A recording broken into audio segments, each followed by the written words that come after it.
चंद्रशेखर, श्री चंद्रशेखर आजाद। धन्यवाद सभापति जी।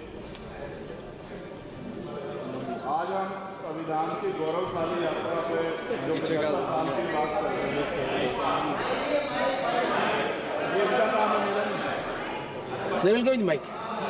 धन्यवाद सभापति जी। आगे सर, आगे। आज हम संविधान की गौरवशाली यात्रा पे बात करने के लिए चर्चा कर रहे हैं। कल से ये चर्चा चल रही है सर। मैंने बहुत सारे दोनों पक्ष के और जितने भी हमारे मेंबर हैं सुना सर, उनको बड़े बड़े नेता हैं सर।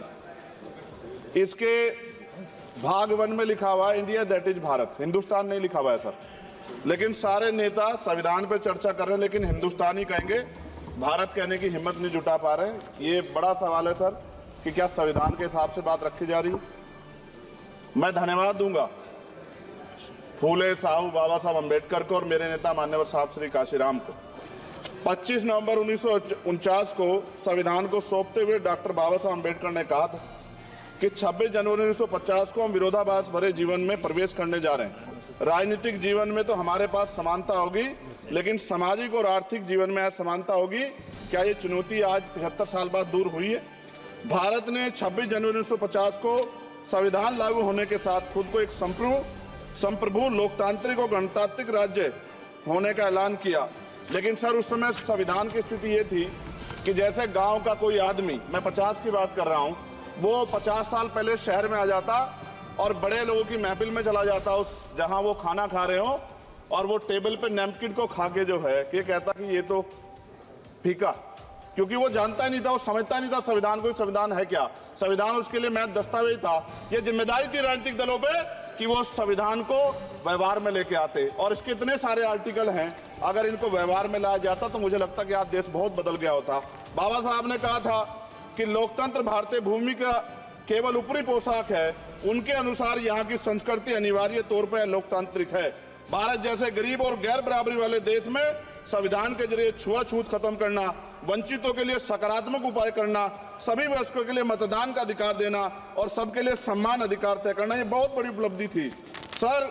ये संविधान है कि आप वहां बैठे हैं और मैं यहाँ खड़ा होकर अपनी बात रख रहा हूं, और इस देश में आदिवासी महिला के तौर पे जो है राष्ट्रपति बनी है, और प्राइम मिनिस्टर तो नहीं बना, लेकिन शेड्यूल कास्ट के बड़े नेताओं को भी जो है राष्ट्रपति बनने का मौका मिला। इस संविधान की देन, अगर वोट हम पे नहीं होता तो शायद अमीर और जो राजा महाराजा खुद को मानते हैं हमारी गलियों तक नहीं आ पाते, हमारे हाल नहीं जान पाते। आजादी का मतलब सर सिर्फ अधिकार पाना भर नहीं है, इसके लिए हमारे संविधान में सरकार और नागरिकों के अधिकारों के शासन के कर्तव्यों का विस्तार से उल्लेख किया गया है। बाबा साहब ने संविधान सभा में दिए गए भाषण में कहा था कि स्वतंत्रता आनंद का विषय है, पर अब हमें अपनी जिम्मेदारियों पर भी ध्यान देना होगा। संविधान ने सुनिश्चित किया कि रानी के पेट से राजा जन्म नहीं लेगा, वोट से नेता तैयार होगा। आर्थिक बराबरी के लिए सरकार क्या कर रही है? गरीब और गरीब हो रहा है, अमीर और अमीर हो रहा है। सुबह उठते कहीं बम की धमकी मिलती, कहीं दंगे की। ये अमृत काल है सर या धमकी काल है? कितना बढ़ रहा है आर्टिकल 15 सर। भारत में आज भी घोड़ी चढ़ने बैठते होती है सर। क्या दलितों को यहाँ भी बोलने की इजाजत नहीं है सर? अगर सबको 4 मिनट दे दो, दे दो। ये भेदभाव नहीं चलेगा दलितों के साथ। Time is 4 minute, don't waste. भाई सर आप चेक करो, अगर सबको 4 मिनट दिए तो आप मना करो, मैं बंद कर देता हूँ इसको। क्या दलितों को सबसे आखिरी में नंबर मिलेगा और बोलने का मौका मिलेगा? क्या मजाक कर रहे हैं सर आप? नो, ये all independent people are having only 4 minutes. You take sir. Independent में अपनी पार्टी का मेंबर हूँ सर, और जीत के आया हूँ सर, किसी की दया में नहीं आया। Take 1 minute and finish sir. कल भी बोले तो एक दलीय पार्टी के लोग, आप मौका दो सर। मूछे रखने पर हत्या होती है, महिलाओं पे, छोटे मासूम बच्चों पर रेप हिंसा होती है। एनसीआरबी का डाटा देकर डर लगेगा। यही 1 किलोमीटर में संविधान को जला गया, और महाराष्ट्र के परभनी में अभी भी संविधान को नष्ट किया गया, उसकी कॉपी को। आर्टिकल 25-26 में संविधान में सभी को धार्मिक आजादी। कहाँ है दलितों की, मुसलमानों की, जैनों की, बौद्धों की, ईसाइयों की? छत्तीसगढ़ में सतनामी समाज को संविधान की अपनी धार्मिक आजादी के आधार पर जो है उनको अपमानित करके जेल में बंद कर दिया। संभल, अजमेर, अयोध्या सब इसका उदाहरण है। आज ये सरकार आलोचना डरती है। कितने लोग जेल में बंद है? मिरान हैदर, खालिद सैफी, उमर खालिद खान, सिफा खान, गुलफ्शा फातिमा और आजम खान साहब राजनीतिक विरोध में बंद है।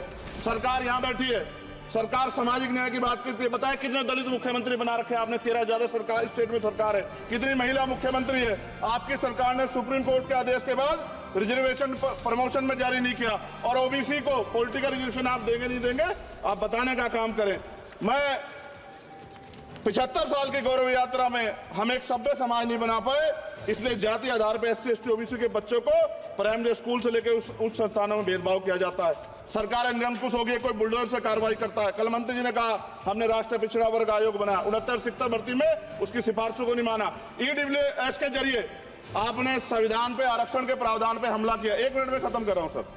संविधान सर, न्यायपालिका में आर्टिकल 124 ये कहता है सर, ये अधिकार जो है, Sanjay sir ji please conclude sir 1 minute में प्लीज संविधान में न्यायाधीशों की नियुक्ति का अधिकार राष्ट्रपति के द्वारा होना चाहिए, अभी तक नहीं हो रही है।